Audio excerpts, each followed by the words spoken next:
Assalamualaikum warahmatullahi wabarakatuh. Pamirsa sadayana, wilujeng patepang deui sareng simkuring Hafizah Nuralahi dina acara Warta Sunda. Simkuring bade ngadugikeun sabaraha warta anu parantos disiapkeun ku redaksi Warta. Anu kahiji nyaeta warta COVID-19. Virus nu diaranan virus corona merupakan varian atau jenis anyar nu asalna ti wewengkon Wuhan negara Cina dina awal tahun 2020. Kusabab kagiatan jalma anu sok kaluar imah, virus ieu mimiti sumebar di wewengkon Cina lain ngan di Cina tapi lajeng gancang sumebar ka wewengkon sejan. Kukituna jumlah anu kapangaruhan ku COVID naik unggal dinten. Hiji jalma tiasa katepaan ti penderita COVID-19 ngalangkungan tetesan nyaeta cai anu kaluar tina saluran pernafasan nalika aya anu batuk anatapi bersin. Partikel virus bakal nyebarkeun ngaliwatan panon, irung, jeung sungut anu kemungkinan kena sareng kasesep ku jalma sehat anu deket kana COVID-19.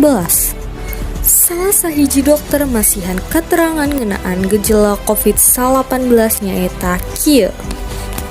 Gejala penyakit mirip dengan gejala influenza, ya. Itu ada periode-periode nanti berbagai gejala akan bermunculan, ya, bertahap. Gejala awal adalah sakit tenggorokan, ya. Kira-kira 1 sampai hari ketiga, ya. Kemudian mulai hari keempat nanti baru mulai ada keluhan batuk, ya, badannya agak mulai sedikit hangat, ya. Kemudian bisa juga nanti disertai dengan keluhan diare, ya, kemudian sakit kepala, baru nanti tiap harinya akan berlanjut. Beki loba jalma kainfeksi virus ieu, keur kitu urang kudu jeung salawasna nerapkeun protokol kasehatan anu lumaku 5M. Anu kahiji nyaeta ngumbah leungeun nganggo sabun dina cai anu ngalir sareng sanitizer tangan. Kadua, make masker nalika kaluar imah. Katilu, ngajaga jarak minimum 1 meter antara individu. Kaopat, sabisa mungkin urang ngajauhan bala rea. Jeung kalima, ngurangan mobilitas luar imah.